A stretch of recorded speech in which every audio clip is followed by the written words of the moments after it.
12월 21일 화요일 하나님께서 주시는 말씀은 욥기 38장 1절부터 21절까지입니다. 봉독을 합니다. 그때 여호와께서 폭풍 가운데에서 욥에게 말씀하여 이르시되 무지한 말로 생각을 어둡게 하는 자가 누구냐?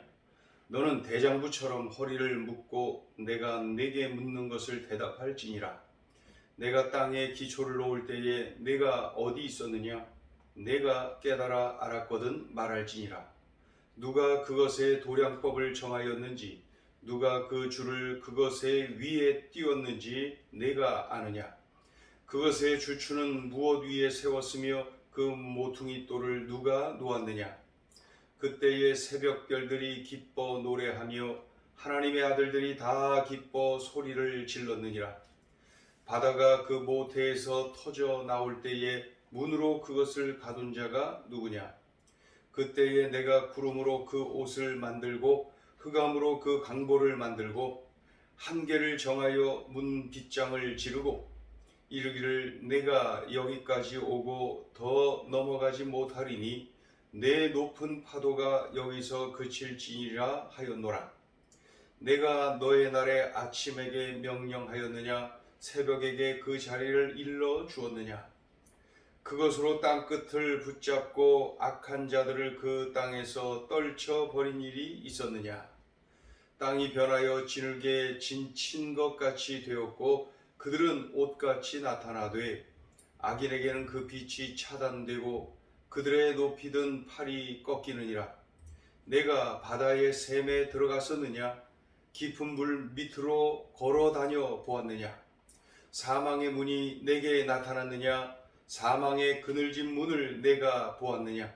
땅의 너비를 내가 측량할 수 있느냐? 내가 그 모든 것들을 다 알거든 말할지니라.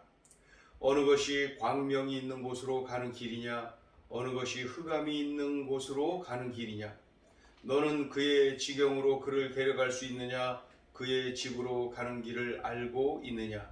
내가 아마도 알리라. 내가 그때에 태어났으리니 너의 횟수가 많음이니라. 아멘. 이 욥과 친구들 사이의 대화가 끝났죠. 그러나 이제 결론 없이 끝나지요.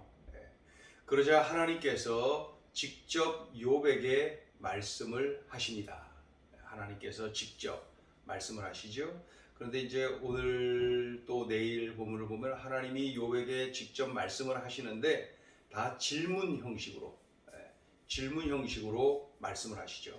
그러면서 그 질문 속에 하나님의 마음이 담겨 있는 것을 깨닫게 됩니다. 그러니까 부질없는 말로 나의 뜻을 가리우는 자가 누구냐? 대장부답게 허리를 동이고 나의 질문에 대답해 보아라 하면서 오늘 그 질문 형식의 질문으로 그 욥에게 말씀하시는 그러한 모습입니다. 그 1절부터 보시면 그때 여호와께서 폭풍우 가운데서 욥에게 말씀하여 이르시되 욥에게 하나님의 현현 하나님이 직접 욥에게 말씀하신다는 거죠. 2절 무지한 말로 생각을 어둡게 하는 자가 누구냐? 그러니까 부질없는 말로 나의 뜻을 가리는 자가 누구냐? 3절 너는 대장부처럼 허리를 묶고 내가 네게 묻는 것을 대답할지니라. 대장부답게 허리를 동이고 나의 질문에 한번 답을 해봐라. 하나님께서 욥에게 질문을 하시겠다는 거예요.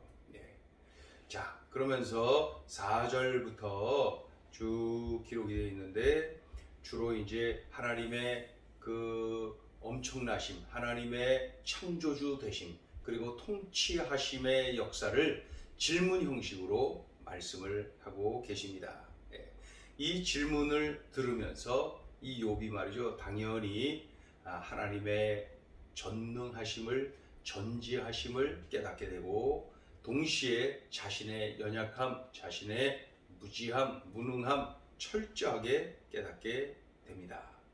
자, 4절부터 7절까지를 보면은 하나님께서 땅을 창조하신 분 아닙니까? 그래서 하나님의 그 땅의 창조, 그리고 그에 대한 질문들을 하나님께서 욥에게 하고 계시죠. 4절부터 7절까지. 땅이 세밀한 측정과 계획에 의해서 조성된 것이로구나 하는 것을 알게 되죠. 그런 하나님께서 질문을 통해서 그것을 말씀하시는 거예요.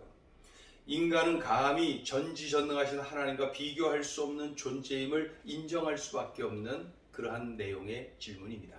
자, 4절부터 7절까지 읽어보죠. 내가 땅에 기초를 놓을 때에 내가 어디 있었느냐? 내가 깨달아 알았거든 말할지니라.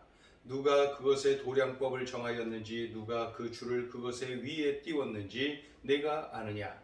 그것의 주추는 무엇 위에 세웠으며 그 모퉁이 돌을 누가 놓았느냐? 그때의 새벽별들이 기뻐 노래하며 하나님의 아들들이 다 기뻐 소리를 질렀느니라. 하나님의 땅의 창조 그리고 그에 대한 질문들을 욥에게 하고 계시죠. 철저히 하나님의 창조주 되심, 전지전능하신 하나님, 그리고 반대로 참으로 비교할 수 없이 약한 그러한 인간 존재를 이렇게 인정할 수밖에 없는 그런 내용입니다. 자, 또 하나님께서 이어서 질문하시죠. 8절부터 11절까지는 하나님이 창조하신 바다, 그 바다에 관한 언급, 이에 대한 질문을 욥에게 하시면서 깨닫도록 하시죠. 이 바닷물의 흐름을 통해서 피조 세계에 대해서 주권을 가지고 역사하시고 섭리하시는 하나님의 능력을 보게 됩니다. 하나님은 이 피조 세계에 구체적으로 개입하시고 통치하시는 분이시구나. 그러니까 창조하신 걸로 그치지 않으시고 개입하시고 통치하시는구나. 그런 하나님이시로구나 라는 것을 깨닫게 되고 인정하게 됩니다. 자, 8절부터 11절 읽어보죠. 바다가 그 모태에서 터져 나올 때에 문으로 그것을 가둔 자가 누구냐? 그때 내가 구름으로 그 옷을 만들고 흑암으로 그 강보를 만들고 한계를 정하여 문 빗장을 지르고 이르기를 내가 여기까지 오고 더 넘어가지 못하리니 내 높은 파도가 여기서 그칠지니라 하였노라. 자, 이어서 이제 12절부터 15절까지를 보면은 하나님은 땅을 창조하시고 바다를 창조하셨을 뿐만 아니라 낮과 밤을 창조하셨죠. 낮과 밤을 창조하시고 낮과 밤의 이 순환 원리에 관하여서 오늘 이 욥에게 질문하시는 것을 볼 수가 있습니다. 하나님이 낮과 밤을 창조하시고 그것을 순환시켜가면서 인류를 통치해 가시는데 그에 관한 질문을 하고 계시는 거예요. 욥에게 말이죠. 하나님은 어둠으로 상징된 악의 세력까지 다스리시는 능력자이시다. 이것도 알게 되고요. 결코 악에 의해 지배받아서 당신의 백성을 악의 세력에게 넘겨줄 수 없는 분이시다. 이것도 다시 한번 확인시켜 주십니다. 자, 12절부터 15절까지 읽어보죠. 내가 너의 날에 아침에게 명령하였느냐? 새벽에게 그 자리를 일러 주었느냐? 그것으로 땅끝을 붙잡고 악한 자들을 그 땅에서 떨쳐버린 일이 있었느냐? 땅이 변하여 지늘게 인친 것 같이 되었고 그들은 옷같이 나타나되 악인에게는 그 빛이 차단되고 그들의 높이 든 팔이 꺾이느니라. 꺾이느니라. 그래서 낮과 밤을 창조하신 하나님이 낮과 밤을 순환시키면서 그 순환 원리에 관한 질문을 욥에게 하고 계십니다. 그러면서 참으로 우리 하나님이 어둠으로 상징된 악의 세력까지도 다스리시는 전능자이심을 강조합니다. 그리고 악에 의해서 지배받아서 하나님의 백성들이 악의 세력에게 그러한 백성들을 악의 세력에게 넘겨줄 수 없는 분이심을 다시 한번 확인시켜 주시죠. 자, 이제 16절부터 21절까지는 인간의 연약함과 하나님의 전능하심을 한 번 더 깨닫게 됩니다. 그러니까 인간은 공간적으로 제약을 받고요. 인간은 시간적으로 제약을 받는 아주 미약한 존재입니다. 반면에 바다의 샘, 이 바다 밑이죠. 바다 밑에 이 자연의 신비를 통하여서 하나님의 오묘하심을 깨닫도록 하나님께서 욥에게 질문을 하시는 것입니다. 자, 16절부터 21절까지 읽어요. 시작. 내가 바다의 샘에 들어갔었느냐? 깊은 물 밑으로 걸어다녀 보았느냐? 사망의 문이 내게 나타났느냐? 사망의 그늘진 문을 내가 보았느냐? 땅의 너비를 내가 측량할 수 있느냐? 내가 그 모든 것들을 다 알거든 말할지니라. 어느 것이 광명이 있는 곳으로 가는 길이냐? 어느 것이 흑암이 있는 곳으로 가는 길이냐? 너는 그의 지경으로 그를 데려갈 수 있느냐? 그의 집으로 가는 길을 알고 있느냐? 내가 아마도 알리라. 내가 그때에 태어났으리니 너의 횟수가 많음이니라. 아멘. 자, 오늘 주시는 메시지가 있습니다. 첫째, 하나님은 엄청나신 분입니다. 당연하지요? 옳은 말이지요? 하나님은 엄청난 분이십니다. 하나님이 욥에게 질문하시는 중에 자연스럽게 하나님의 창조 사역이 쭉 펼쳐집니다. 땅을 창조하셨지요. 바다를 창조하셨지요. 낮과 밤을 창조하셨지요. 이 창조주 하나님은 공간적으로 시간적으로 제한이 없으십니다. 그렇죠? 그래서 창조하셨을 뿐만 아니라 우리의 삶 속에 개입하시고 통치하시는 하나님이시다. 그러니까 한마디로 엄청나신 분이시다. 그러니 나의 기도를 듣는 분이 누구냐? 바로 이분입니다. 엄청나신 분. 그러니 어떤 기도인들 드리지 못하겠습니까? 그러니까 우리는 이 엄청나신 하나님께 가지고 있는 기도 제목 가리지 않고 다 아뢰는 것입니다. 엄청나신 하나님을 인정하고 엄청나신 하나님을 기대하며 나의 기도의 제목들을 아뢰는 것이죠. 그러니까 오늘 기도할 때 바로 이러한 믿음을 가지고 기도하는 거예요. 하나님을 하나님으로 인정하고 하나님을 의지하고 하나님께 맡기고 부르짖고 그래서 그 엄청나신 하나님을 경험하며 사는 것이죠. 오늘 기도하기 전에 다시 한번 기억해야 되겠습니다. 하나님은 엄청나신 분이시다. 자, 둘째 주시는 메시지입니다. 나는 약하디 약한 하나님의 피조물입니다.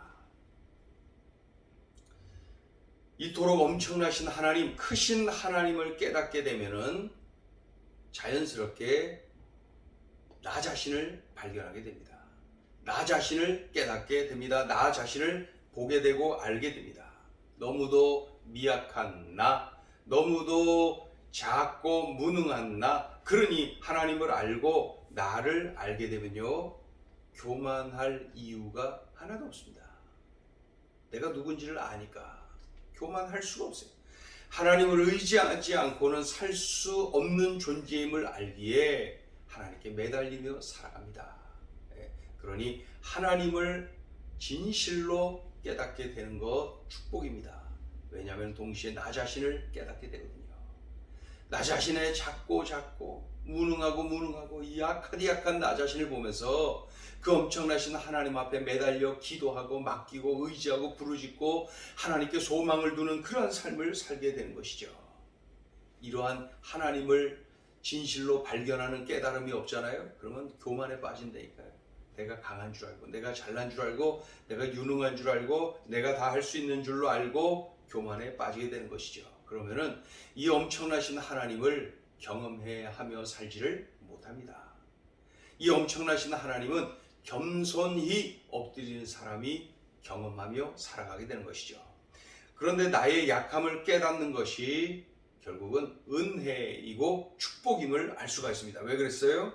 내가 약하기에, 내가 약한 것을 알 때에 엄청나신 하나님께 매달립니다. 의지합니다. 그러니 약한 것이 은혜입니다. 나의 약함이 곧 강함이라. 이 사도 바울의 고백이 옳아요. 내가 약함을 인정하잖아요. 그러면 강하신 하나님께 바짝 매달립니다.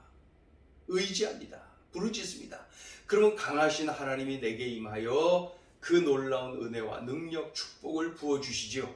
그러니 내가 약할 그때에 곧 강하신 하나님이 함께 하시고 도와주시니 강한 것이 분명합니다. 사도 바울의 고백이 옳아요. 내가 약한 그때에 곧 강함이라. 맞습니다. 그러니 약함을 인정하자고요. 그리고 강하신 하나님, 엄청나신 하나님께 바짝 매달리고 의지하고 맡기고 부르짖고 앙망하고 소망을 두고, 그럴 때에 그 크신 하나님이 나의 하나님, 그 크신 하나님의 은혜와 축복을 누리며 살아가게 되는 것입니다. 기도합니다. 하나님 아버지, 귀한 음성을 들려주시고 귀한 사실을 일깨워 주신 것 감사합니다. 깨닫게 해주신 대로 우리들 참으로 들려주신 이 말씀을 명심하고 붙잡고 적용하고 꼭 이렇게 살아내게 하여 주옵소서. 예수님의 이름으로 기도 올리옵나이다.